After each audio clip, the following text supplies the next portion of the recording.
Hello friends, welcome to Techifin. तो इस वीडियो में हम ये जानेंगे कि Bajaj Finserv EMI network card की लिमिट को हम कैसे इंक्रीज कर सकते हैं। तो आइए वीडियो टॉपिक की तरफ बढ़ते हैं और डिस्कशन स्टार्ट करते हैं। सबसे पहले आप लोगों को ये बात याद रखनी है कि Bajaj Finserv Insta EMI network card की लिमिट का इंक्रीज होना कुछ फैक्टर्स पर डिपेंड करता है। तो आइए सबसे पहले इन फैक्टर्स के बारे में बात करते हैं। तो इसमें जो सबसे पहला फैक्टर है वो है क्रेडिट स्कोर। जो आपका क्रेडिट स्कोर है, जो सिविल स्कोर है, अगर वो स्ट्रांग होगा, अगर वो इम्प्रूव होता रहेगा तो इससे बहुत ज़्यादा चांसेस होंगे कि आपका जो Bajaj Finserv EMI network card है उसकी लिमिट भी इंक्रीज हो जाए, बढ़ जाए। तो आपके Bajaj Finserv EMI network card की क्रेडिट लिमिट को इंक्रीज करने में आपका सिविल स्कोर बहुत बड़ा रोल अदा करता है। तो आप सबसे पहले तो अपने सिविल स्कोर पे ध्यान दीजिए और अपने सिविल स्कोर को इम्प्रूव करने की कोशिश करिए, उसको इंक्रीज करने की कोशिश करिए, तो जिससे आपको मदद मिलेगी आपके Bajaj Finserv EMI network card की लिमिट को इंक्रीज करने में। और अपने क्रेडिट स्कोर को, अपने सिविल स्कोर को आप कैसे इंप्रूव कर सकते हैं, कैसे मैनेज कर सकते हैं, कैसे इंक्रीज कर सकते हैं, इसका मैंने ऑलरेडी एक वीडियो बना रखा है। वो वीडियो ज़रूर से देख लीजिएगा। जितने इंपॉर्टेंट वीडियोज़ होंगे यहाँ पे आई बटन में मैं दे दूंगा। इसके बाद जो दूसरा फैक्टर है वो है आपकी इनकम। अगर आपकी इनकम स्टेबल है और आपकी इनकम ज़्यादा है तो इससे बहुत ज़्यादा चांसेस होंगे कि फिर आपके Bajaj Finserv EMI network card की लिमिट भी बढ़ जाए। तो इनकम का भी बहुत बड़ा रोल होता है आपके Bajaj Finserv EMI network card की लिमिट को इंक्रीज करने में। इसके बाद जो तीसरा सबसे बड़ा फैक्टर है वो है आपका प्लेस ऑफ रेजिडेंस, या फिर आप कहिए आपका एड्रेस। तो जैसा कि आप लोगों को मैं अपने अक्सर वीडियोस में बताता रहता हूं कि अगर आप किसी ऐसे एरिया से बिलोंग करते हैं, किसी ऐसे एड्रेस पे रहते हैं जहां पे क्रेडिट कार्ड्स की सर्विसेज अवेलेबल होती हैं, जहां पे ज़्यादातर बैंक्स जो है अपने क्रेडिट कार्ड्स की सर्विसेज प्रोवाइड करते हैं, तो ऐसे में आपको क्रेडिट कार्ड मिलने के भी बहुत ज़्यादा चांसेस होंगे, प्री अप्रूव्ड क्रेडिट कार्ड मिलने के भी बहुत ज़्यादा चांसेस होंगे, आपको लिमिट ज़्यादा मिल सकती है। तो इससे आपको बहुत बड़ा एडवांटेज मिलता है अगर आप सिटीज़ से बिलोंग करते हैं, वो भी अगर मेजर सिटीज़ से बिलोंग करते हैं तो आपको और ज़्यादा फ़ायदा होने वाला है। तो अगर आपका एरिया ऐसा है जहाँ पे बजाज फिनसर्व की ऑलमोस्ट सारी सर्विसेज अवेलेबल हैं तो फिर समझिए कि आप अपनी लिमिट को भी इंक्रीज़ कर सकते हैं। जो आपको बजाज फिनसर्व ईएमआई कार्ड पे लिमिट मिलती है उसको इंक्रीज़ कर सकते हैं, या ये इंक्रीज़ करने में मदद करेगी। तो अगर आपका प्लेस ऑफ रेजिडेंस ऐसी जगह पे है, मतलब आप ऐसी जगह से बिलोंग करते हैं जहाँ पे बजाज फिनसर्व की जो सर्विसेज हैं वो अवेलेबल है, ऑलमोस्ट सारी सर्विसेज अवेलेबल हैं, चाहे वो क्रेडिट कार्ड या फिर लोन वगैरह हर सर्विसेज आपको मिलती हैं, तो फिर समझिए कि आपको लिमिट इंक्रीज़ करने में भी, जो आपकी बजाज फिनसर्व ईएमआई कार्ड की लिमिट है उसको इंक्रीज़ करने में भी आपको मदद मिलेगी। इसके बाद जो चौथा सबसे बड़ा फैक्टर है वो है एम्प्लॉयमेंट स्टेटस। आपका एम्प्लॉयमेंट स्टेटस ये देखा जाता है कि आप जो है किस कंपनी में जॉब कर रहे हैं, आपकी पोस्ट क्या है, आपकी डेजिग्नेशन क्या है। इसके अलावा अगर आप बिजनेस कर रहे हैं तो आपका बिजनेस का नेचर कैसा है, आप किस टाइप का बिजनेस कर रहे हैं, आपका बिजनेस कितना बड़ा है। तो आपके एम्प्लॉयमेंट का स्टेटस भी बहुत ज़्यादा इंपॉर्टेंस रखता है। अगर आप किसी अच्छी जॉब में है या फिर अगर आपका अच्छा बिजनेस है तो ऐसे में इससे भी आपको मदद मिलेगी आपके बजाज ईएमआई नेटवर्क कार्ड की लिमिट को इंक्रीज करने में। इसके बाद जो पांचवा सबसे बड़ा फैक्टर है वो है आपका ओवरऑल क्रेडिट परफॉर्मेंस।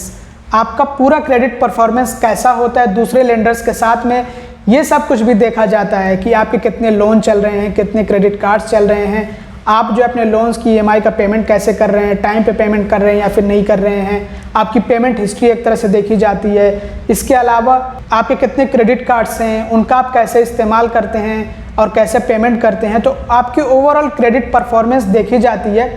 तो इसी को कहा जाता है ओवरऑल क्रेडिट परफॉर्मेंस, कि आप जो है लोन लेकर के या फिर क्रेडिट कार्ड लेकर के उसका कैसे इस्तेमाल कर रहे हैं, कैसे पेमेंट कर रहे हैं। तो अगर आपका क्रेडिट परफॉर्मेंस अच्छा होता है तो इससे भी आपको मदद मिलती है आपके Bajaj Finserv EMI network card की लिमिट को इंक्रीज करने में। तो ये सारे इंपॉर्टेंट फैक्टर्स थे जिनकी बेस पे आपके Bajaj Finserv EMI network card की लिमिट को इंक्रीज किया जाता है। तो इन सारे फैक्टर्स को ध्यान में रखते हुए बजाज फिनसर्व खुद रिव्यू करता है आपकी प्रोफाइल को और उसके बाद जो डिसीजन लेता है कि आपके ईएमआई कार्ड की लिमिट को इंक्रीज करना चाहिए या फिर नहीं। तो इन सभी फैक्टर्स पे अगर आप खरे उतरते हैं और बजाज फिनसर्व को लगता है कि आपके ईएमआई कार्ड की लिमिट को इंक्रीज कर देना चाहिए है तो वो आपके कार्ड की लिमिट को इंक्रीज कर देता है। जैसे कि जब मैंने शुरू में अपना ईएमआई कार्ड बनवाया था तो उस टाइम पे मेरी लिमिट थी 35,000 रुपये और अभी के टाइम में 37,500 रुपये, मतलब कि कुछ बढ़ गई है लिमिट पहले से। तो ये जो टाइम टू टाइम लिमिट जो है कम होती रहती है, ज़्यादा होती रहती है। तो ये जो मैंने आपको फैक्टर्स बताए हैं इन्हीं के बेस पे, इन्हीं के आधार पे बजाज फिनसर्व आपकी प्रोफाइल को रिव्यू करता है और उसके बाद अगर बजाज फिनसर्व को ऐसा लगता है कि आपके EMI कार्ड की लिमिट को इंक्रीज़ कर देना चाहिए है तो इंक्रीज़ कर देता है, और लगता है कि डिक्रीज़ करना चाहिए तो डिक्रीज़ भी कर देता है। तो आपके कंट्रोल में जो है वो है आपका क्रेडिट स्कोर, आपका सिबिल स्कोर। आप अपने सिबिल स्कोर को अच्छी तरह से मैनेज कर सकते हैं और उसको अच्छी तरह से इम्प्रूव कर सकते हैं। ज़्यादा कुछ आपको करना नहीं होता है, बस आपको अपनी EMI का पेमेंट टाइम पे करना होता है। अगर आपने क्रेडिट कार्ड इस्तेमाल किया है तो उस क्रेडिट कार्ड के बिल का पेमेंट जो आपको इंटरेस्ट फ्री पीरियड के अंदर कर देना होता है, और अपना क्रेडिट कार्ड अच्छे से इस्तेमाल करना होता है। 30% से ज़्यादा लिमिट नहीं इस्तेमाल करनी होती है। तो ये सब तो मैंने ऑलरेडी आप लोगों को बता रखा है। अगर आपको जो है एक डिटेल वीडियो चाहिए तो मैंने वीडियो बना रखा है, वो वीडियो ज़रूर से देखिएगा, जिसमें मैंने आप लोगों को बताया है कि आप अपने सिबिल स्कोर को, अपने क्रेडिट स्कोर को कैसे मैनेज कर सकते हैं, कैसे इंप्रूव कर सकते हैं। इसके अलावा आपके कंट्रोल में ये भी होता है कि आप रिक्वेस्ट रेज कर सकते हैं आपकी EMI कार्ड की लिमिट को इंक्रीज़ करने के लिए। तो आप ये रिक्वेस्ट कैसे रेज कर सकते हैं, आइए इसके बारे में हम जानते हैं, समझते हैं। तो इसके लिए हमें चलना होगा अपने सिस्टम पे। ये काम आप चाहे तो अपने PC से भी कर सकते हैं या चाहे तो आप अपने मोबाइल फ़ोन से भी कर सकते हैं। तो आइए अब आपको लेकर चलता हूँ अपने सिस्टम पे, जहाँ से आप लोगों को मैं एक्सप्लेन करने वाला हूँ कि आप अपने Bajaj Finserv EMI network card की लिमिट को इंक्रीज़ करने के लिए रिक्वेस्ट कैसे रेज कर सकते हैं। तो अपने Bajaj Finserv EMI network card की लिमिट को इंक्रीज़ करने के लिए आप कैसे रिक्वेस्ट रेज कर सकते हैं, आइए समझते हैं। तो इसके लिए आपको विज़िट करना होगा bajajfinserv.in। ये वेबसाइट है बजाज फिनसर्व की। तो इस पर आपको विज़िट करके और अपने बजाज फिनसर्व अकाउंट में लॉगिन करना होता है। और अगर आप अपने मोबाइल फ़ोन से ये काम कर रहे हैं तो आपको माई अकाउंट का ऑप्शन यहाँ से मिलेगा। ये देख लीजिए, माई अकाउंट का ऑप्शन आपको मिल रहा है। तो इस तरह से आपको जो है यहाँ से माई अकाउंट पर क्लिक कर लेना है, टाइप कर लेना है। अगर आप अपने मोबाइल फ़ोन से विज़िट कर रहे हैं तो कंप्यूटर वालों के लिए यहाँ पे सामने ऑप्शन मिल जाएगा माई अकाउंट का। इस पर आप इस तरह से क्लिक करेंगे और उसके बाद साइन इन पर क्लिक करेंगे, मतलब कि आपको लॉगिन करना है। तो जैसे ही आप साइन इन पर क्लिक करते हैं तो आपसे मांगा जाता है आपका मोबाइल नंबर और डेट ऑफ बर्थ। अब देखिए, ये इंडिविजुअल के लिए, कॉर्पोरेट वालों के लिए ये, कॉर्पोरेट और बिज़नेस वालों के लिए, और NRI के लिए ये वाला ऑप्शन है। इंडिविजुअल वालों के लिए ये वाला ऑप्शन है, मतलब जो पर्सनल अकाउंट वाले हैं।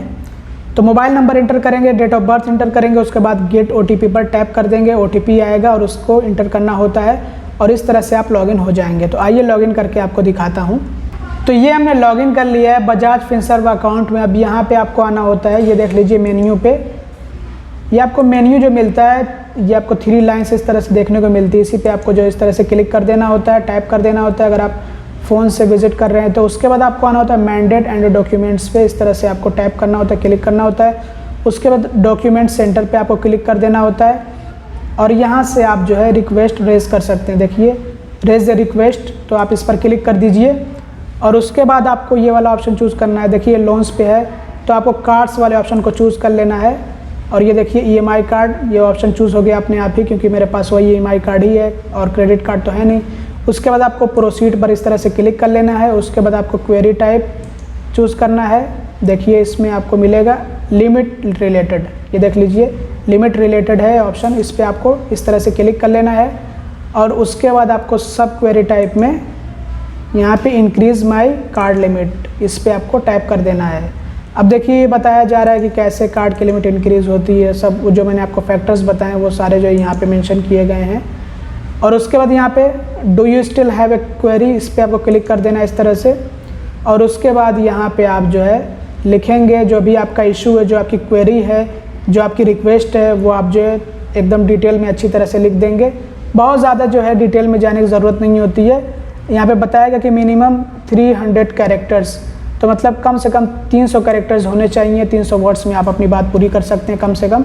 उसके अलावा यहाँ पे आप अपना डॉक्यूमेंट अपलोड कर सकते हैं। यहाँ से क्लिक करके अपना डॉक्यूमेंट चाहे तो अपलोड कर सकते हैं। डॉक्यूमेंट में आप सपोर्टिव डॉक्यूमेंट, जैसे कि अगर आप ये दिखाना चाहते हैं कि आपकी जो सैलरी है वो बढ़ गई है, बढ़ा दी गई है, या आपकी जॉब चेंज हो गई है, मतलब कुछ भी जिससे कि आप ये साबित कर सकें कि आपके जो कार्ड की लिमिट है वो इंक्रीज़ होनी चाहिए है।